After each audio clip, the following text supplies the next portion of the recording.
पहलगाम हमले में जिन हाथों ने उस दिन बंदूकें चलाई थी वो आज की डेट तक जिंदा घूम रहे हैं। पहलगाम हमला करने जो आया था वो पाकिस्तानी आर्मी का एसएसजी पैरा कमांडो निकला और ये चीज ऐसे पता चली, हमले के लास्ट में इन्होंने डेड बॉडीज के साथ सेल्फियां ले लेके रखी और जो वीडियो रिकॉर्ड करी थी उसने उसके पास जाके उसको पैलेस्टीन के बारे में बोलने को कहा और जैसे ही उसने बोला ये चीज सामने आई, इन्होंने होटल पे हमला करने का जो प्लान था इनका उसकी लोकेशन चेंज करके पहलगाम कर दी, वरना पहले जो टारगेट था। तीसरा आतंकवादी लीगल स्टूडेंट वीजा लेके अटारी बॉर्डर से पाकिस्तान में तो घुसा। हमला होने से पहले पहलगाम एरिया की जो सैटेलाइट इमेजेस थी उनको खरीदने की जो डिमांड थी वो अचानक से डबल क्यों हो गई, ये नॉर्मल नहीं है। ये जो OGW थे इनको जब पकड़ के पुलिसिया अंदाज में पूछा गया तो इन्होंने लाइन बाय लाइन, जैसे ही हमला हुआ यूएस की मैक्सार्ट टेक्नोलॉजी ने पाकिस्तान की कंपनी BSI से पार्टनरशिप तुरंत तोड़ दी। ये कोई ऐसे ही रैंडम फायरिंग नहीं थी, 3 तरफ से ग्राउंड को चोक करके भीड़ को मैगी स्टॉल की तरफ इकट्ठा किया गया कि तुम्हारी इतनी हिम्मत कि अब तुम कश्मीर में डोमिसाइल इशू करोगे। देखिए ये है जम्मू एंड कश्मीर और जम्मू एंड कश्मीर के अंदर जो अनंतनाग डिस्ट्रिक्ट है इसके अंदर पड़ता है पहलगाम। और पहलगाम से जब आप 5 किलोमीटर ऊपर चढ़ाई करते हो तो ये यहाँ पे 800 मीटर लंबा एक मैदान है बाइसरन, जिसको इंडिया का मिनी स्विट्जरलैंड भी कहते हैं। और यही वो जगह है जहां 22 अप्रैल को आतंकवादियों ने एक प्लान तरीके से हमला किया। और ये जो इंसिडेंट हुआ है ये ऐसा ही नहीं है कि एक आतंकवादी आया और ऐसे ही बस बंदूक उठाई और गोली चला दी। इसमें बहुत बड़ी प्लानिंग की गई है जिसमें मल्टीपल ग्रुप्स ने वेल कोऑर्डिनेटेड स्ट्रेटजीज और अल्ट्रासेट्स जैसी टेक्नोलॉजीज का यूज करके हमला किया है। अब ये हमला कैसे किया गया, प्लानिंग कैसे हुई, कहां पे हुई, पाकिस्तान में हुई तो उसके मल्टीपल प्रूफ्स क्या निकल के आए, एक एक चीज मैं इस वीडियो में आपको बताऊंगा। और ये सारी चीजें समझने के लिए हमें थोड़ा सा पीछे जाना पड़ेगा। तो देखिए जो अभी मैंने आपको बाइसरन एरिया दिखाया था इसके इस तरफ एक गांव है जिसका नाम है गुरी। ये गांव ऑफिशियली अनंतनाग डिस्ट्रिक्ट के बिजबेहारा ब्लॉक में पड़ता है और इसी गांव के एक घर में पैदा होता है आदिल हुसैन ठोकर, जो कि पहलगाम अटैक का पहला आतंकवादी है। अभी थोड़े दिन पहले इसके घर को तो से उड़ा दिया है, लेकिन ईयर 1992 में जब ये पैदा हुआ था तो किसी ने सपने में भी नहीं सोचा था कि ये आगे चल के पहलगाम जैसा हमला करेगा जिसकी वजह से 2 देशों के बीच में वॉर जैसी सिचुएशन आ जाएगी। Indian forces have launched Operation Sindoor, a carefully coordinated mission aimed at dismantling terrorist networks near the border, with early reports confirming successful strikes and heightened security in the area. अब आदिल जब यहाँ पे बड़ा हो रहा था तो इसने पहले शाह हमदान पब्लिक स्कूल में एडमिशन लिया, फिर government higher secondary school Bijbehara से 12th क्लास की और ईयर 2018 आते आते अनंतनाग में जो रहमत आलम कॉलेज है वहां से अपना MA कंप्लीट करके टीचिंग करने लगा। तो ईयर 2018 तक जब तक ये कॉलेज में था तब तक किसी भी एंटी इंडिया एक्टिविटी में इसका नाम नहीं आया था। लेकिन बस एक चीज थी उस टाइम पे जो सबने नोटिस की थी कि उस एरिया में जब भी कोई आतंकवादी मारा जाता था तो उसके जनाजे में जरूर जाता था ये, बाकी किसी और एक्टिविटी में इसका नाम उससे पहले सुनाई में नहीं आया था। लेकिन अप्रैल 2018 में इसने अपना असली गेम स्टार्ट किया। 29 अप्रैल 2018 को ये आदिल ठोकर जो था ये क्या करता है, अपने घर वालों से बोलता है कि उसका एक एग्जाम है तो उसके लिए इसको कश्मीर के बडगाम जाना पड़ेगा और वहां एग्जाम देके वापस घर आ जाएगा। और घर वाले भी इसकी बात मान के इसको भेज देते हैं। लेकिन 2 से 3 दिन निकल जाते हैं लेकिन आदिल अपने घर वापस नहीं आता बल्कि गायब हो जाता है। और घर वाले बैक टू बैक फोन भी मिलाते हैं इसको लेकिन इससे बात नहीं होती है। और फिर थक हार के 2 मई 2018 को आदिल ठोकर की जो मदर थी शहजादा बानो वो पुलिस स्टेशन में जाके मिसिंग कंप्लेंट रजिस्टर करा दी। एक्चुअल में आदिल ने पहले से ही पूरी प्लानिंग कर रखी थी। इसने बिना किसी को बताए सेम मंथ यानी कि अप्रैल 2018 को पाकिस्तान में एक एप्लीकेशन लगा के स्टूडेंट वीजा के लिए अप्लाई कर दिया था हायर स्टडीज के लिए। पाकिस्तान अथॉरिटी जो है वो आदिल ठोकर को स्टूडेंट वीजा ग्रांट भी कर देती है और इसी वीजा के बेसिस पे आदिल घर में एग्जाम का बहाना बना के अटारी वाघा बॉर्डर के रास्ते वैलिड पासपोर्ट और वैलिड स्टूडेंट वीजा के थ्रू मई 2018 में पाकिस्तान पहुंच जाता। पाकिस्तान पहुंचने के बाद सबसे पहले अपना फोन बंद करता है, अपनी फैमिली और अपनी कश्मीर के आसपास के जो लोग थे उनसे पूरी तरीके से कांटेक्ट खत्म कर देता है और सेम डे लश्कर तैयबा की लीडरशिप से मिलता है। लश्कर तैयबा ये वही मिलिटेंट ऑर्गेनाइजेशन है जिसने मुंबई अटैक, पार्लियामेंट अटैक ये सब करवाए हैं। अब पाकिस्तान पहुंचने के बाद मुजफ्फराबाद के सवाई नाला में LED का कैंप है जो कि LOC से 30 किलोमीटर अंदर पड़ता है POK में। यहाँ पे इसकी ट्रेनिंग स्टार्ट होती है, दौराए सूफा, दौराए आम, दौराए खास, ये सारी इसकी ट्रेनिंग स्टार्ट होती है। अभी जो ऑपरेशन सिंदूर में 9 स्ट्राइक्स की गई थी उसमें से सबसे पहली स्ट्राइक यही की गई थी। अब इधर आदिल की ट्रेनिंग अपनी चलती रहती है, इसको रेडी किया जाता है आगे चल के हमले करने के लिए। दूसरी तरफ पाकिस्तान के लिए एक दिक्कत खड़ी हो जाती है। FATF financial action task force, ये एक इंटरनेशनल बॉडी है जो दुनिया के अंदर टेरर फंडिंग की मॉनिटरिंग वगैरह करती है। तो FATF ने पाकिस्तान की एक्टिविटीज को देखते हुए उसे अपनी ग्रे लिस्ट में डाल दिया। अब ये बहुत बड़ी दिक्कत थी पाकिस्तान के लिए, क्योंकि इसकी वजह से IMF, वर्ल्ड बैंक से जो लोन वगैरह मिलते हैं पाकिस्तान को, वो सब रुक जाते। इससे पाकिस्तान के लिए एक सर्वाइवल का भी इशू खड़ा हो जाता। तो ग्रे लिस्ट में डालने के बाद FATF ने पाकिस्तान को गाइडलाइंस दी कि ये जो आपकी कंट्री में लश्कर तैयबा जैसी ऑर्गेनाइजेशन चल रही है, इनकी फंडिंग आप रोको, इन पे एक्शन लो। तो FATF की गाइडलाइंस और दुनिया को दिखाने के लिए पाकिस्तान ने छोटे मोटे एक्शन लिए। इन्होंने रिपोर्ट सबमिट करना स्टार्ट करी कि इन्होंने फंडिंग रोक दी है, और इनके लीडर्स जो हैं LET वगैरह के, इनको भी जेल में डाल के दिखाया। अब इसके कुछ महीने बाद 14 फरवरी 2019 को इंडिया के अंदर पुलवामा किया जाता है। इस हमले के तुरंत बाद इंडिया ने जितने भी प्रूफ थे, जैसे उमर जिसने हमला किया था उसके अकाउंट में कैसे 10.43 लाख रुपीस पाकिस्तान से डाले गए, ये सारे प्रूफ इकट्ठा करके एक डॉजियर बनाया गया और FATF मेंबर कंट्रीज जो थी जैसे US, फ्रांस, UK, इनको भेजा। 17 से 22 फरवरी तक FATF की पेरिस के अंदर मीटिंग होती है और पाकिस्तान को फाइनल वार्निंग दी जाती है कि अब अगर ऐसा कुछ हुआ तो ब्लैकलिस्ट कर दिया जाएगा। तो अब इस चीज के बाद पाकिस्तान के अंदर लश्कर तैयबा, जैश ए मोहम्मद, इनकी जो एक्टिविटी थी वो स्लो हो गई और पाकिस्तान में भी शांति हुई। और फिर इसके 5 महीने बाद 5 अगस्त 2019 को इंडिया ने कश्मीर से आर्टिकल 370 हटा दिया। In a seismic policy shift, Article 370 stands nullified. Jammu and Kashmir's special status dismantled, ushering a new era of constitutional uniformity and federal integration. अब ये चीज होने के बाद पाकिस्तान जो था वो चारों तरफ से फंस गया था। इधर आर्टिकल 370 हट चुका था, मिलिट्री एक्शन पाकिस्तान ले नहीं सकता था, लश्कर तैयबा, जैश ए मोहम्मद, ये जितनी भी प्रॉक्सी थी इनकी FATF की नजर पड़ी थी उन पे।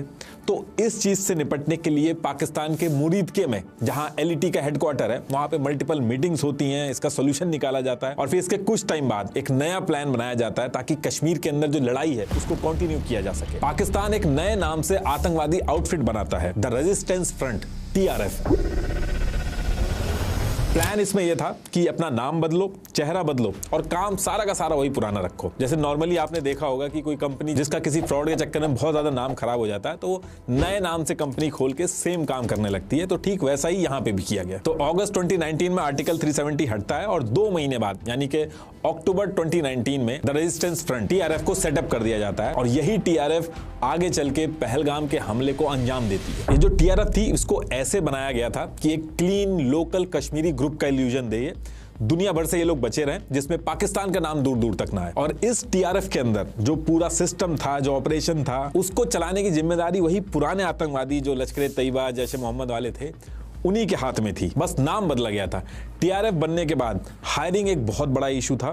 तो इसके लिए इन्होंने इनिशियल फेज में तहरीक मिल्लत इस्लामिया, गजनवी हिंद, हिजबुल मुजाहिदीन और लश्कर तैयबा के कुछ लोगों को मिला के इन्होंने हायरिंग स्टार्ट करी। और ये जितनी भी हायरिंग की गई, इन सारी हायरिंग में से एक हायरिंग बहुत ही इंपॉर्टेंट है, उसका नाम आप याद रखिएगा क्योंकि पहलगाम हमले का एक्चुअल मास्टरमाइंड यही है। इसका नाम है हासिम मूसा। ये हासिम मूसा जो है ये पाकिस्तान आर्मी का एक SSG पैरा कमांडो है। तो पाकिस्तान आर्मी जो थी वो इसकी सर्विस जो थी वो टर्मिनेट करके इसको लोन पे लश्कर तैयबा को दिया था। NIA की जो इनिशियल इन्वेस्टिगेशन हुई है उसमें साफ ये चीज सामने आई है, जितने OGW के बयान आए हैं, India today, times of India, the new Indian express day 1 से इस चीज को कवर कर रही हैं। और इसमें जो कह रहा है कि NIA तो इंडिया की है, ये न्यूज एजेंसीज भी इंडिया की हैं, तो देखिए क्राइम इंडिया के अंदर हुआ, इन्वेस्टिगेशन इंडिया के अंदर चल रही है, तो टोक्यो से रिपोर्ट नहीं आएगी। पुराने भी जितने हमले हुए, चाहे पुलवामा हो, 26/11 हो, कसाब जो पकड़ा गया, जो भी प्रूफ आए, NIA ने इनिशियल स्टेज में जो भी बोला गया, आगे चल के वो सारी चीजें प्रूव हुई और इंटरनेशनल कम्युनिटी ने भी उन प्रूफ्स को माना। और देखिए इससे पहले मैं आगे पहलगाम का जो हमला हुआ उसकी प्लानिंग कैसे हुई, ये लोग घुसे कैसे, कोऑर्डिनेशन कैसे किया, उसके बारे में बताऊं। उससे पहले ये चीज समझनी बहुत जरूरी है कि सिर्फ इंडिया एक लौता देश ऐसा नहीं है कि जो पाकिस्तान के बारे में ये सब चीजें बोलता है। United nation, international watchdogs, independent intelligence firm, सब ये चीज कह चुके हैं अपनी रिपोर्ट में कि पाकिस्तान ने टेरर आउटफिट का यूज करके कश्मीर जैसे एरिया में एक प्रॉक्सी बैटलफील्ड बनाया है। और सबसे डेंजरस पार्ट इस चीज में ये रहता है कि पाकिस्तान आर्मी और ISI जो है इसे आतंकवाद नहीं समझती है, बल्कि एक कैलकुलेटेड मिलिट्री डॉक्ट्रिन मानती है। जैसे अफगानिस्तान में US की CIA ने लोकल मुजाहिदीन के थ्रू प्रॉक्सी वॉर लड़के सोवियत यूनियन को बाहर कर दिया था, तो ये मानते हैं कि सेम ऐसे ही बिना वॉर लड़े इंडिया से कश्मीर ले लेंगे। European foundation for south Asia studies की रिपोर्ट में कहा गया है कि पाकिस्तान आर्मी और इनकी इंटेलिजेंस एजेंसी ISI, इनका एक अनहोली अलायंस है टेरर ग्रुप्स के साथ। इन्होंने 125 से 250 मिलियन डॉलर्स आतंकवादी ग्रुप्स को दिए हैं। कुछ उनकी सैलरीज की फॉर्म में, ट्रेनिंग, ऑपरेशनल कॉस्ट जितनी भी लगती है उसके लिए दिए हैं। इस पूरी रिपोर्ट का लिंक मैंने डिस्क्रिप्शन में लगा रखा है। इसके अलावा यूएस स्टेट डिपार्टमेंट ने कहा कि पाकिस्तान का आईएसआई अभी भी आतंकवादी ग्रुप को शेल्टर दे रहा है जो इंडिया पे फोकस कर रहे हैं। कांग्रेशनल रिसर्च सर्विस CRS इसकी रिपोर्ट नंबर R41832 में ऑन रिकॉर्ड बोला गया कि पाकिस्तान की ISI anti India militant organisations के साथ लिंक्ड है और लश्कर तैयबा जैसी ऑर्गेनाइजेशन को सीक्रेटली फाइनेंशियल असिस्टेंस, ट्रेनिंग और स्ट्रेटेजिक गाइडेंस दे रही हैं। ये रिपोर्ट भी मैंने डिस्क्रिप्शन में लगा रखी है। पेज नंबर 23 से 24 के आगे आप पढ़ोगे जब, तो आपको पता चलेगा कैसे कसीदे पड़े गए पाकिस्तान के लिए। अमेरिका की पार्लियामेंट, यूएस कांग्रेस में जो CRS रिपोर्ट पब्लिश हुई थी उसमें भी कहा गया कि पाकिस्तान के अंदर 15 आतंकवादी ग्रुप हैं जिनको 5 कैटेगरीज में डिवाइड किया गया है, जिसमें से एक ग्रुप का डेडिकेटेड टास्क है कश्मीर के अंदर आतंकवाद फैलाना। ये सारे उनके नाम है और इसका भी लिंक आपको डिस्क्रिप्शन में मिल जाएगा। ये सारी रिपोर्ट्स इंडिया के बाहर की हैं और अगर इनको भी आप नहीं मानो तो पाकिस्तान के फॉर्मर प्रेसिडेंट मुशर्रफ ने CNN के इंटरव्यू में एक्सेप्ट किया कि हम ट्रेनिंग देते हैं मिलिटेंट्स को कश्मीर में लड़ने के लिए, ये हमारे हीरो हैं। पाकिस्तान में फिर उनको हीरो रिसेप्शन दी गई। पाकिस्तान के फॉर्मर PM नवाज शरीफ ने डॉन को इंटरव्यू देते हुए एक्सेप्ट किया कि नॉन स्टेट एक्टर्स जैसे लश्कर तैयबा ने पाकिस्तान की जमीन का यूज करके मुंबई में अटैक किया। बाकी ये फेमस फोटोग्राफ आपने हाल फिलहाल में जरूर देखी होगी, UN के डेजिग्नेटेड आतंकवादी हाफिज अब्दुल रऊफ के साथ ये सारी पाकिस्तान की लीडरशिप खड़ी है।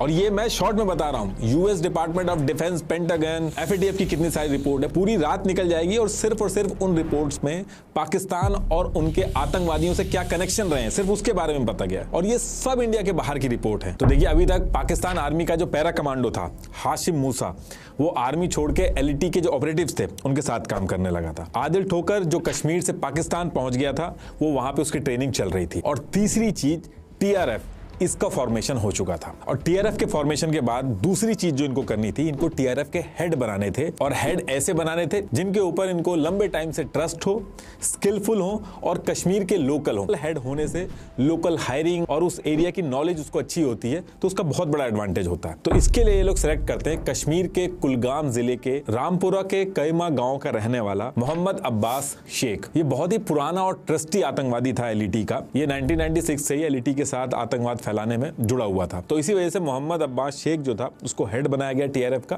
इसको TRF का फाउंडर भी कहते हैं। TRF के हेड मोहम्मद अब्बास शेख के साथ एक और LET का ट्रस्टी आदमी रहता था जिसका नाम था शेख सज्जाद गुल। इसने MBA कर रखा था और पहले भी दिल्ली में एक बार एक्स के साथ पकड़ा गया था, कई हमले में इन्वॉल्व था। इसका भाई भी महाराजा हरि सिंह हॉस्पिटल में पहले डॉक्टर था, अभी आजकल गल्फ कंट्रीज में टेरर फंडिंग संभालता है। तो ये सारी चीजें करने के बाद अब यहां से मोहम्मद अब्बास शेख और शेख सज्जाद गुल कश्मीर में TRF का पूरा नेटवर्क संभालते हैं। और फिर इसके बाद कश्मीर के अंदर जो TRF के OGW नेटवर्क की जो जिम्मेदारी थी वो फारूक अहमद को दी गई। ये 2016 तक तो कश्मीर के नारीकोट गांव, कालारूस ब्लॉक, कुपवाड़ा डिस्ट्रिक्ट में था, लेकिन 2016 के बाद से ये POK के मुजफ्फराबाद में रह के कश्मीर का जो OGW नेटवर्क था उसको संभालता था। और LOC पार करा के कश्मीर के अंदर जो आतंकवादी पहुंचाए जाते थे वो भी यही फारूक ही करवाता था। इनफैक्ट पहलगाम हमला जो होता उस टाइम पे भी जितने आतंकवादी आए थे पाकिस्तान से, सारे के सारे LOC इसी ने क्रॉस करवाए थे। और जितने OGW इन्वॉल्व थे पहलगाम हमले में, जो प्लानिंग से पहले जा जाके रैकी कर रहे थे, सब के सब इसके साथ कांटेक्ट में थे। OGW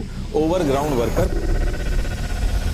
कश्मीर में जो लोग इंडिया से नफरत करते हैं लेकिन हथियार उठा के अपनी जान दांव पे नहीं लगाना चाहते हैं, वो OGW बन जाते हैं। ये आराम से आम जनता की तरह अपना घर चलाते हैं, कोई ऑटो चलाता है, कोई दुकान संभालता है, लेकिन जो आतंकवादी होते हैं उनको ये हेल्प करते हैं, उनको खाना, शेल्टर, आर्मी की इंफॉर्मेशन देना, एरिया की डिटेल्स शेयर करना, ये सारे काम करते हैं। OGW कश्मीर में बहुत ही इंपॉर्टेंट रोल प्ले करते हैं। OGW के बिना जितनी आतंकवादी ऑर्गेनाइजेशन है, LET हो गई, जैश ए मोहम्मद हो गई, इनका पूरा काम करना बहुत मुश्किल हो जाता है कश्मीर के अंदर। अब इसके बाद जब ये सारी चीजें सेटअप हो जाती हैं तो कश्मीर के अंदर फारूक अहमद पाकिस्तान से आतंकवादियों को LOC क्रॉस करा के घुसाना चालू करता है कश्मीर के अंदर, ताकि हमला किया जा सके। LOC से जितने भी आतंकवादी घुस रहे थे वो सांबा, कठुआ, राजौरी और पुंछ वाला जो एरिया था वहां से घुस रहे थे और इनका एक सेट पैटर्न रहता था।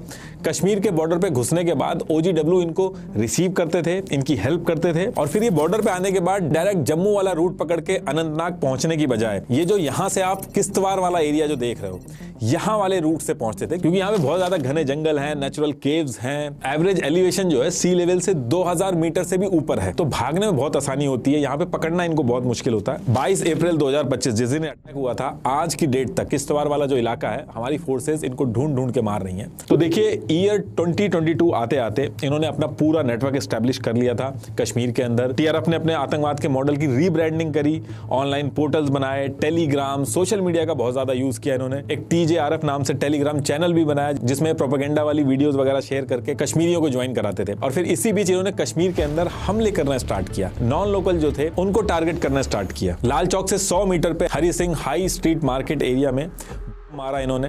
टीआरएफ का ये पहला अटैक था कश्मीर के अंदर। इसके बाद इन्होंने अजय पंडिता जी इनको मारा, आकाश मेहरा को मारा। इंडिया के कोने कोने से जो लेबर्स आए थे उन पे हमले किए। बेसिकली इनका मॉडल कुछ इस तरीके से आप समझ लीजिए कि एक कॉन्ट्रैक्ट किलर की तरह ये काम कर रहे थे। जितने भी नॉन लोकल थे उनको ये जा के मार रहे थे। लेकिन असली झटका जो इनको लगा था वो 23 अगस्त को लगा था, क्योंकि इस दिन श्रीनगर के अलोची बाग में टीआरएफ का हेड मोहम्मद अब्बास शेख, जिसको फाउंडर भी कहा जाता है टीआरएफ का, ये लोकल लोगों के साथ क्रिकेट मैच खेल रहा था। वहीं पे जम्मू एंड कश्मीर की पुलिस को पता चल जाता और इन्होंने वहीं पे पहुंच के इसको मार दिया। जिस दिन ये मारा, सेम वीक में जो टीआरएफ का सेकंड इन कमांड था, जो मैंने बताया भी था आपको, शेख सज्जाद गुल, इसको हेड बना दिया जाता है। इधर टीआरएफ का हेड मारा जाता है, दूसरी तरफ कश्मीर की सिचुएशन भी बहुत तेजी से बदल रही थी। जैसे 2018 जो स्टोन पेल्टिंग होती थी वो 1458 केसेस आए थे, वहीं 2020 में ये 255 रह गए थे और फिर आगे चल के और कम हुए। आगे 2023 और 2024 में तो ऑफिशियल डेटा 0 हो गया था स्टोन पेल्टिंग का।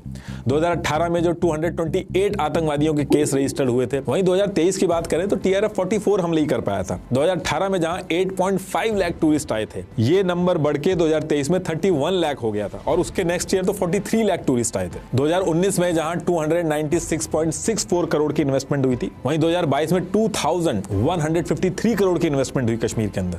बहुत पैसा इंजेक्ट किया जा रहा था और डोमिसाइल लॉ जो थे वो भी आ चुके थे, जिसकी वजह से कश्मीर के बाहर के लोग भी डोमिसाइल सर्टिफिकेट बनवा सकते थे। और मेन जो टारगेट था टीआरएफ का वो यही था कि ये जो ट्रेड बढ़ रहा है, टूरिस्ट बढ़ने से जो कश्मीरियों के हाथ में पैसे आ रहे हैं, इसको रोका जाए अटैक करके। इसको लेके इन्होंने कुछ नॉन लोकल्स और जिन लोगों को डोमिसाइल इशू किए गए थे उन पे हमले किए, लेकिन टूरिस्ट का नंबर कम नहीं हो रहा था।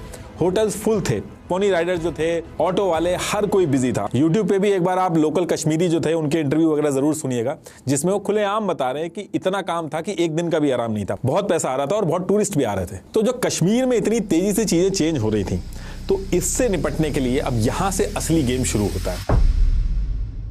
सितंबर 2023 को हाशिम मूसा, इसके बारे में मैंने आपको बताया था कि इनिशियल इन्वेस्टिगेशन में ही आ गया था कि ये पाकिस्तान आर्मी का SSG पैरा कमांडो था। तो मूसा और मूसा के साथ अली भाई के बारे में ज्यादा डिटेल्स आई नहीं है। ये अली भाई और मूसा जो थे ये दोनों पाकिस्तानी सिटीजन थे। तो सितंबर 2023 को दोनों कठुआ और सामा सेक्टर के रूट से कश्मीर में इनको घुसाया जाता है। कश्मीर में पहुंचने के बाद OGW की हेल्प से ये खारी, माहौर, बसंतगढ़ यहाँ पे सेफ हाउस में रहते हैं। ये मूसा जो था, इसकी कॉम्बैट ट्रेनिंग बहुत ही अच्छी कराई गई थी। ये कई दिनों तक बर्फ में, जंगल में रह के निकाल सकता था। तो प्लान ये था कि अब जो भी आगे कश्मीर में हमले होंगे उसको मूसा ही लीड करेगा अली भाई के साथ मिलके, और फारूक के जो 15 से 20 OGW थे ये उसकी मदद करेंगे। तो कहने का मतलब ये है कि आगे चल के जो पहलगाम हमला होने वाला था उसके मेन 2 आतंकवादी कश्मीर में सितंबर 2023 में पहुंच चुके थे। कश्मीर में पहुंचने के बाद ये अपने छोटे मोटे ऑपरेशन एग्जीक्यूट करते हैं और फिर अक्टूबर 2024 को पहलगाम हमले में जो तीसरा आतंकवादी था जिसने बंदूकें चलाई थी, आदिल ठोकर, जो शुरू में मैंने बताया था कि स्टूडेंट वीजा लेके पाकिस्तान गया था, ये भी अपनी ट्रेनिंग पूरी करके कश्मीर के अंदर जो पुंछ राजौरी वाला एरिया था इस सेक्टर से घुस जाता है। एक एहसान करके और आतंकवादी था जो सेम टाइम में कश्मीर में आया था, लेकिन उसके भी कोई कंफर्म रिपोर्ट नहीं आई है कि ये वही एहसान है जो पहलगाम के हमले वाले दिन था। अब कश्मीर में पहुंचने के बाद ये लोग कुछ टाइम तक नॉन लोकल्स पे हमले करते हैं, स्पेशली जो लेबर्स जो थे, जो इंफ्रा और डेवलपमेंट के प्रोजेक्ट में इन्वॉल्व थे। जैसे गगनगिर में जी मोर टनल प्रोजेक्ट पे 6 लेबर और 1 डॉक्टर को मारा इन्होंने। फिर डेरा की गली DKJ में हमले किए। तो इस तरीके से हर थोड़े टाइम पे ये लोग वहीं से बैठ के अटैक कर रहे थे कश्मीर के अंदर। अब इसके 2 महीने बाद यानी कि दिसंबर 2024 में इस टाइम पे श्रीनगर के डचीगम में इनके साथ एक आतंकवादी था जुनैद अहमद भट्ट। इसको फोर्सेस घेर के एक ऑपरेशन में मार देती हैं और मरने के बाद इसकी बॉडी वगैरह चेक होती है तो इसके पास से एक मोबाइल मिलता है जिसमें से इसके पाकिस्तान के कनेक्शन, जो इंस्ट्रक्शंस वगैरह आ रहे थे, इनक्रिप्टेड मैसेजेस वगैरह आ रहे थे, वो सब पकड़े जाते हैं और इसके मोबाइल से एक इमेज मिलती है। अभी रिसेंटली भी आपने ये इमेज देखी होगी, पहलगाम हमले के बाद ये इमेज बहुत ज़्यादा वायरल हुई थी। ये इमेज दिसंबर 2024 में जुनैद के मोबाइल से मिली थी, लेकिन उस टाइम पे फोर्सेस पहचान नहीं पाई थी कि इसमें मूसा भी है। लेकिन जब पहलगाम हमला हुआ और बाद में जब टूरिस्ट ने डिस्क्रिप्शन वगैरह दिए हमले के बाद और स्केच बने, तब ये फोटो निकल के आई और OGW जो थे, जो पकड़े गए, तो उनकी इंफॉर्मेशन के थ्रू तब उसमें पता चला कि ये जो फोटो है इसके राइट में जो है ये मूसा है और इसके बगल में जो आप देख रहे हो ये जुनैद है जिसको मारा गया। अब देखिए, इसके बाद जब ये सारे लोग कश्मीर में पहुंच गए थे तो हथियारों का जो अरेंजमेंट हुआ उसके बारे में भी रिपोर्ट्स आई हैं। पहलगाम हमले में अमेरिकन M4 राइफल्स यूज हुई हैं और ये M4 राइफल्स AK-47 से एडवांस थी। इनमें नाइट विजन डिवाइसेस और कैमरे वगैरह लग जाते हैं। जब पहलगाम हमले के बाद क्राइम सीन से कार्ट्रिज बरामद हुई थी तो उन कार्ट्रिज का बैलिस्टिक एनालिसिस किया गया था। उसमें ये चीज निकल के सामने आई थी कि M4 कार्बाइन्स और AK-47 जैसी बंदूकें यूज की गई। और ये जो अमेरिकन M4 राइफल्स हैं, इनके बारे में भी चीजें बाहर आई हैं कि जब USA अफगानिस्तान से निकला था तो करीब $7 बिलियन के हथियार छोड़ के गया था अफगानिस्तान में। और ये जो हथियार थे, इंक्लूडिंग अमेरिकन F4 राइफल्स, वहां से ब्लैक मार्केट में सारे हथियार पहुंचे थे। और इंटेलिजेंस रिपोर्ट के हिसाब से जैश ए मोहम्मद का जो चीफ था मुफ्ती अब्दुल रऊफ असगर, जिसको आर्म्स, प्रोक्योरमेंट्स और लॉजिस्टिक का टास्क दिया गया था, वो इन M4 राइफल्स को स्मगल करवा के खैबर पख्तूनख्वा रीजन के थ्रू जैश ए मोहम्मद के हेडक्वार्टर मरकज कैंप में लेके आया और फिर वहां से ड्रोन का यूज करके ये जो हथियार थे कश्मीर के अंदर डंप किए गए। और ये जो प्रोसेस था कश्मीर में हथियारों को लाने का, ये कई सालों से चल रहा था। अब देखिए, इसके बाद एक बहुत ही अनयूजुअल एक्टिविटी हुई और जिस स्टाइल से पहलगाम किया गया उसकी वजह से इस इंसिडेंट की इंपॉर्टेंस और बढ़ गई। एक्चुअली हुआ क्या कि थोड़े टाइम पहले अगस्त 2024 में कतर के दोहा में UN का डेजिग्नेटेड आतंकवादी और लश्कर तैयबा का हेड सैफुल्ला कसूरी हमास के लीडर खालिद मशाल से मिला था।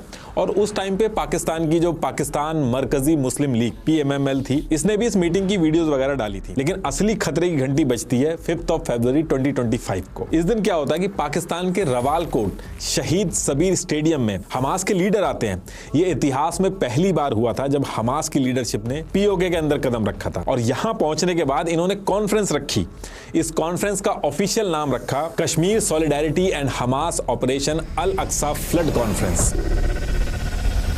और यहाँ पे इन्होंने काफी रैली की, इंडिया के खिलाफ बहुत सारा जहर उगला और यहाँ से ये चीज लगने लगी थी कि अब कश्मीर में लोग कुछ करने वाले हैं। और पहलगाम हमला भी जो हुआ वो भी हमास स्टाइल में ही हुआ। और ये मीटिंग होने के बाद ये रिपोर्ट्स आने लगी कि हमास ने यहाँ पे आने के बाद कश्मीर के अंदर जो हमले करने की टैक्टिक्स हैं, एनक्रिप्टेड कम्युनिकेशन के जो तरीके हैं और सिविलियन टारगेटिंग वगैरह पे डिस्कशन किया। अब देखिए, इधर 5 फरवरी को हमास की लीडरशिप POK पहुंची और वहीं इसके एक वीक बाद एक और अनयूजुअल चीज होती है। US के अंदर एक फेमस सैटेलाइट कंपनी है मैक्सार टेक्नोलॉजीज। तो क्या होता है कि अचानक से इस कंपनी के पास कश्मीर के पहलगाम का जो एरिया है वहां की हाई रिजोल्यूशन इमेजेस की डिमांड जो थी वो डबल हो गई। अब पहलगाम एक टूरिस्ट एरिया है, कोई बैटलफील्ड नहीं है कि इस तरीके से डिमांड बढ़ना ये नॉर्मल नहीं था। ये इमेज आप पॉज करके एक बार देख लेना। 12, 15, 18, 21 और 22 फरवरी इसी साल 2025 में सबसे ज्यादा हाई रेजोल्यूशन इमेजेस के ऑर्डर आए। ये वो इमेजेस हैं। देखिए, ये जो US की सैटेलाइट कंपनी है मैक्सार टेक्नोलॉजीज, ये हाई रिजोल्यूशन सैटेलाइट इमेजेस जिनका साइज 30 सेंटीमीटर से लेकर 15 सेंटीमीटर तक होता है, उनको दुनिया भर की अप्रूव्ड गवर्नमेंट और डिफेंस एजेंसीज को सेल करती है। जैसे इंडिया के अंदर इसरो और मिनिस्ट्री ऑफ डिफेंस इसके कस्टमर हैं। ये हाई रिजोल्यूशन सैटेलाइट इमेजेस जो होती है नॉर्मल नहीं होती, इससे ग्राउंड पे छोटी से छोटी चीज देखी जा सकती है। इन हाई रिजोल्यूशन इमेजेस के थ्रू अटैक की प्लानिंग, टारगेट वेरिफिकेशन वगैरह ये सारी चीजें होती है। ये इमेज एक टैक्टिकल वेपन की तरह एक्ट करती है बैटलफील्ड के अंदर। इस वजह से ये अपनी इमेजेस सिर्फ अप्रूव्ड गवर्नमेंट एजेंसीज के साथ ही शेयर करते हैं। प्राइवेट या रैंडम एंटिटी कोई आती है तो उसको हाई रेजोल्यूशन इमेजेस नहीं देते, लो ग्रेड इमेजेस दे देते हैं, वो काम की नहीं होती। अब यहां से क्वेश्चन ये उठता है कि पहलगाम जैसे एरिया की इमेजेस की डिमांड ऐसी बड़ी क्यों, और इन इमेजेस का जो एक्सेस है वो इतना आसान नहीं है। तो जब इसके बारे में भी पता लगाया गया तो एक नया खेल निकल के आया सामने। हुआ क्या कि जून 2024 में एक Pakistani company business system intelligence private limited BSI, इसने US की जो ये सैटेलाइट कंपनी है मैक्सार टेक्नोलॉजीज, इसकी सारी की सारी शर्तें मान के इससे पार्टनरशिप कर ली। अब पार्टनरशिप होने से इस पाकिस्तानी कंपनी BSI को ये एडवांटेज हुआ कि ये उन हाई रेजोल्यूशन इमेजेस जिनको आसानी से एक्सेस नहीं किया जा सकता उनके राइट्स भी आ गए सेल करने के। ये पाकिस्तानी कंपनी BSI चाहे तो अपने पाकिस्तानी क्लाइंट उनको भी दे सकती है, और कुछ पता नहीं कि वो पाकिस्तानी क्लाइंट क्या पता आतंकी ऑर्गेनाइजेशन ही हो, और ऐसा होने के चांसेस बहुत ज्यादा है। ऐसा मैं इसलिए कह रहा हूं क्योंकि इस कंपनी का जो फाउंडर था उबैदुल्ला सैयद, ये भी फ्रॉडिया निकला। ये क्या कर रहा था कि जो न्यूक्लियर रिसर्च और मिसाइल डेवलपमेंट जैसे सेंसिटिव कामों के लिए जो हाई परफॉर्मेंस कंप्यूटिंग इक्विपमेंट और एडवांस सॉफ्टवेयर यूज होते हैं, उनको ये यूएस से छुप के पाकिस्तान की जो Pakistan atomic energy commission PAEC है, उसको इलीगली एक्सपोर्ट कर रहा था। यूएस ने इसको रंगे हाथों पकड़ लिया, और फिर US district court for the northern district of Illinois ने 18 USC 371 के तहत इसको सजा दी। अब देखिए, फरवरी 2025 के फर्स्ट वीक में हमास मीटिंग करती है POK में। सेम मंथ में पहलगाम जो एरिया है उसकी इमेज की जो डिमांड है वो डबल हो जाती है, और फिर इसके 10 से 15 दिन बाद मार्च 2025 में एक अनाउंसमेंट होती है। अनाउंसमेंट ये थी कि PM Narendra Modi next month यानी कि 19 अप्रैल 2025 को कश्मीर आएंगे वंदे भारत की इनॉग्रेशन करने। तो इस टाइम पे पाकिस्तान से आए मूसा, अली भाई, आदिल ठोकर और बाकी जो इनके साथ ग्रुप में थे, ये कश्मीर के अंदर ही थे। जिस मंथ ये अनाउंसमेंट हुई यानी कि मार्च 2025, इस पूरे मंथ ना तो कोई सैटेलाइट की इमेजेस के ऑर्डर आए, और ये जो मूसा, अली भाई, ये जो थे, इन्होंने भी कोई एक्टिविटी नहीं की कश्मीर के अंदर। ऐसा माना जा रहा है कि इसी मंथ में ये प्लानिंग हुई होगी किश्तवाड़ के जंगलों में। TRF के हेड शेख सज्जाद गुल जो था, वो मूसा, अली भाई और आदिल ठोकर जो थे, इन्होंने शायद इसी मार्च के महीने में प्लानिंग करी होगी। लेकिन इसमें सबसे जो सरप्राइजिंग चीज थी, ये जितने भी लोग कम्युनिकेशन कर रहे थे आपस में, चाहे आपस में कर रहे हो चाहे पाकिस्तान के अंदर कर रहे हो, इस कम्युनिकेशन के बारे में किसी को पता ही नहीं चल पाया। और क्यों नहीं पता चल पाया? पहले ये जो जैश ए मोहम्मद, लश्कर ए तैयबा और ये जितने आतंकवादी रहते थे, 26/11 का जो मुंबई हमला हुआ था उस समय भी आपने कॉन्वर्सेशन सुनी होगी, अभी भी यूट्यूब पे पढ़ी है। थुराया सैटेलाइट फोन के थ्रू ये लोग आपस में कम्युनिकेशन कर रहे थे, वो सब पकड़ी गई थी। लेकिन इस बार इनको पाकिस्तान मिलिट्री के अंदर जो अल्ट्रासेट्स यूज होते हैं वो देके भेजा गया था कश्मीर में। हुवाई जो है वो एक चाइनीज कंपनी है जो इंडिया के अंदर बैंड है। इसने कुछ स्पेशल स्मार्टफोन्स लॉन्च किए थे, मेट 60 प्रो, P60 सीरीज और नोवा 11 अल्ट्रा। इसमें क्या किया था, इसने इंटरनल सैटेलाइट एंटीना और स्पेशलाइज्ड चिप डाल दी थी इन फोन्स में। पर्पस इसका यह था कि अगर यूजर को कोई इमरजेंसी हो और इंटरनेट ना हो तो वो इन फोन्स को चाइनीज के टियानटोंग 1 सैटेलाइट नेटवर्क, जिसको चाइना टेलीकॉम मैनेज करता है, उससे कनेक्ट करके वॉइस टेक्स्ट हो गए और वीडियो चैट हो गए, ये कर सके बिना इंटरनेट के। बेसिकली एक नॉर्मल फोन सैटेलाइट फोन में कन्वर्ट हो जाता है, और इन्हीं अल्ट्रासेट्स को यूज में लाया गया अपग्रेड करके। पहलगाम की पूरी प्लानिंग में यहां तक कि हमले वाले दिन ये अल्ट्रासेट्स यूज हो रहे थे।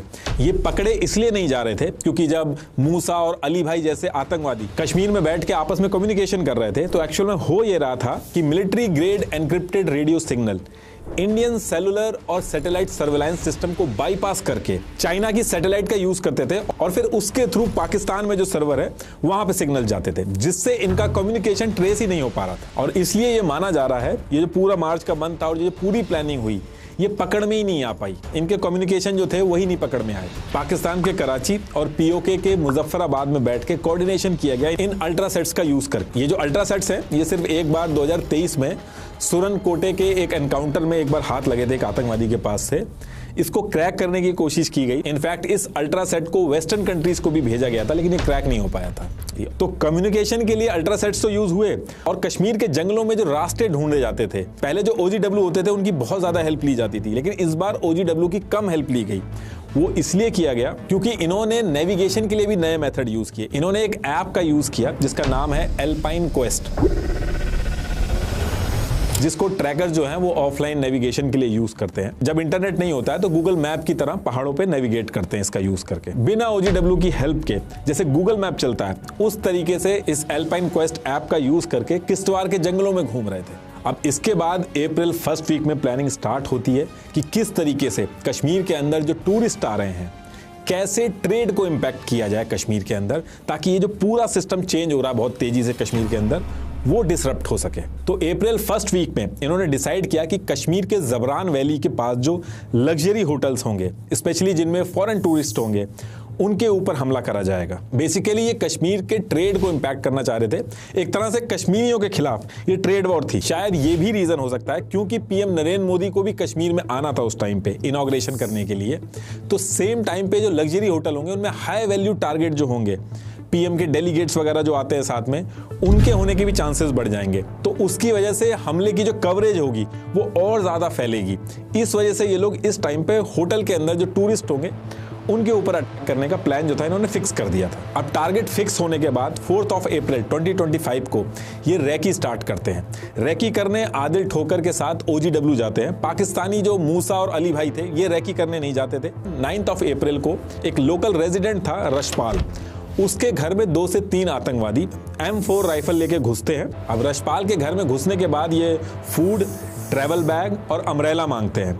फिर रशपाल जो था उससे फ़ोन मांगते हैं, उसके फ़ोन से व्हाट्सएप कॉल करते हैं, उर्दू में कहीं पे जाके बात करते हैं और फिर सिम तोड़ के रशपाल का जो फ़ोन था उसको वापस कर देते हैं। और उसके बाद जब जा रहे थे ये लोग तो इन्होंने इलाके के आसपास जितने भी एरिया हैं उनकी जो डायरेक्शन थी वो रशपाल से पूछी और सारा कुछ पूछने के बाद ये निकल जाते हैं। और नेक्स्ट मॉर्निंग यानी कि 10 अप्रैल को रशपाल जो था वो पुलिस को जाके सारी चीज़ें बता देता। और इसके साथ साथ इस टाइम पे और भी छोटी छोटी इंटेल्स एजेंसीज के पास आ रही थी कि होटल के ऊपर आतंकवादी हमला करने वाले हैं। तो इन सारी चीज़ों की वजह से जम्मू एंड कश्मीर की पुलिस और पैरामिलिट्री जो थी ये दोनों मिलके डचीगाम, निशांत और आसपास के जो लग्जरी होटल थे वहां ज्वाइंट ऑपरेशन शुरू करके सिक्योरिटी बढ़ा देते हैं। फोर्सेस ने सारे जो होटल के जो एग्जिट और एंट्री पॉइंट थे उन पे सर्वेलेंस शुरू कर दिया था। गेस्ट वेरिफिकेशन होने लगे थे। क्विक रिएक्शन टीम जो थी वो स्टैंड बाय पे रख दी गई थी।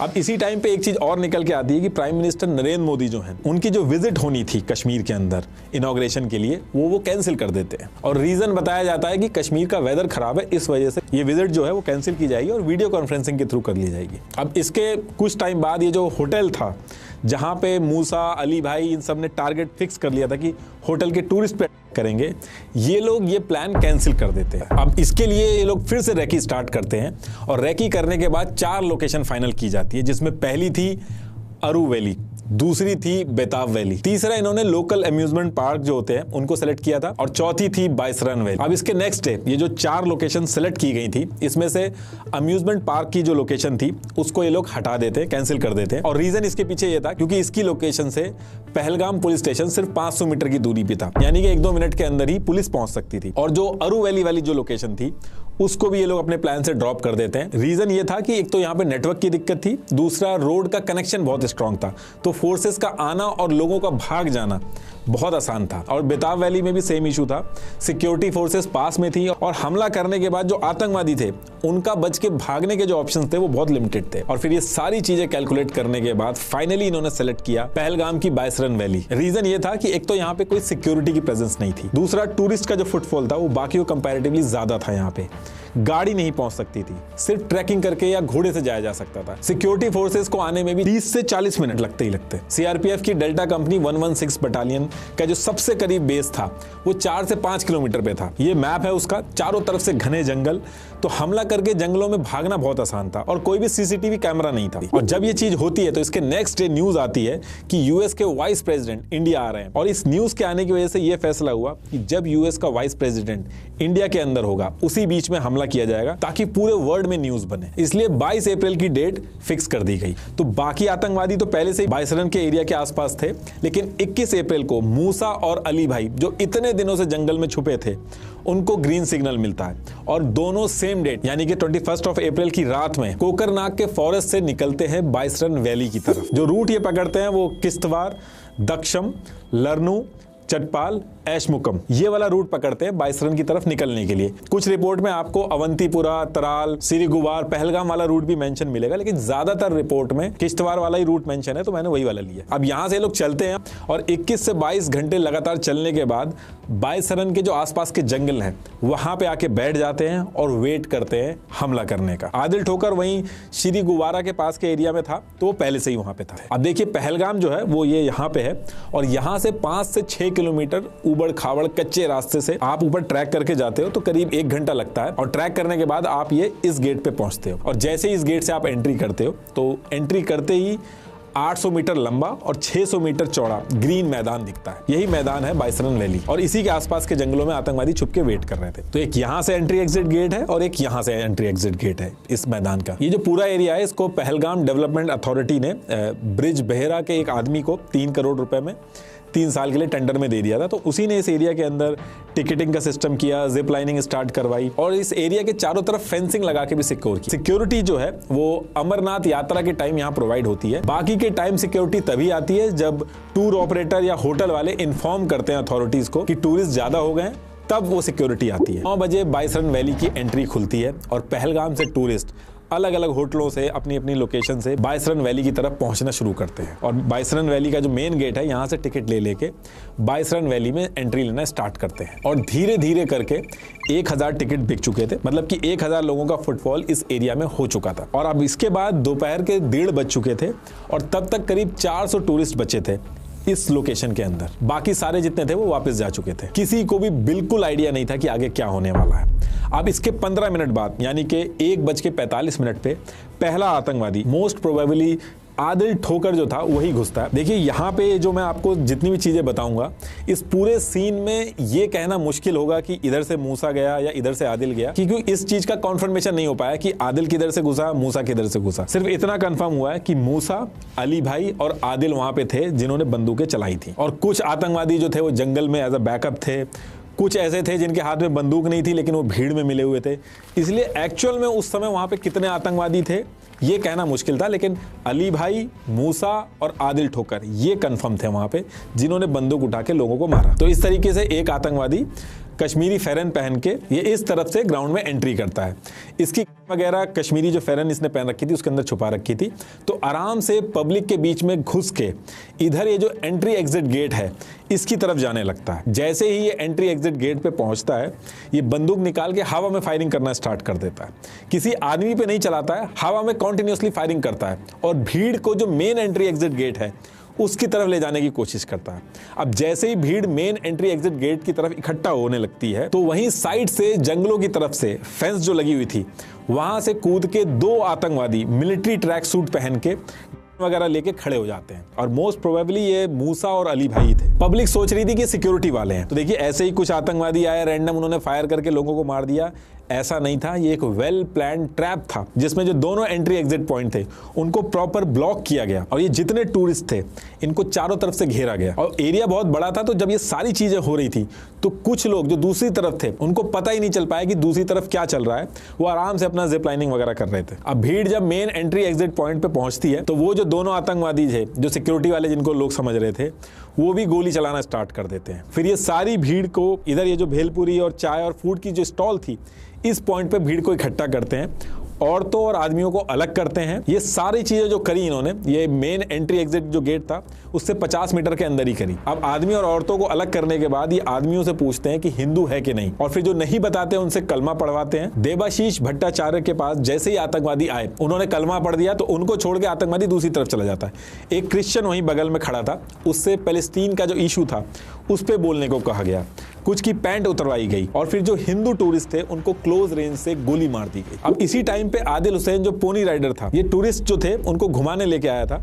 आदिल के एक टूरिस्ट को आतंकवादी गोली मारता है तो आदिल उससे बहस करने लगता है, उसकी गन छीनने लगता है। तो आतंकवादी आदिल हुसैन को भी 3 गोली चला के उसकी भी जान ले लेते हैं। इनके पास M4 राइफल थी, AK-47 थी, इनकी बॉडी और पे GoPro कैमरा लगे हुए थे। तो ये सारी चीजें रिकॉर्ड कर रहे थे और जिन लोगों की जान चली गई थी उनके साथ सेल्फी ले लेके अपने फोन में रख रहे थे। तो ये सारी चीजें ये लोग 20 से 25 मिनट तक इन्होंने की। ये सारी चीजों में 26 लोगों की जान गई। उनके नाम ये हैं। भीड़ में से ही 2 फोन लिए, जबरदस्ती छीने उनसे और उन फोन को लेके लेफ्ट साइड वाली जो वॉल की फेंस थी उसके ऊपर से कूद के जंगलों में भाग गए। अब ये तो भाग गए लेकिन वहां साइड पे चारों तरफ लोग चिल्ला रहे थे, अपनी फैमिली के लिए हेल्प मांग रहे थे, लेकिन दूर दूर तक हेल्प ही नहीं थी कोई।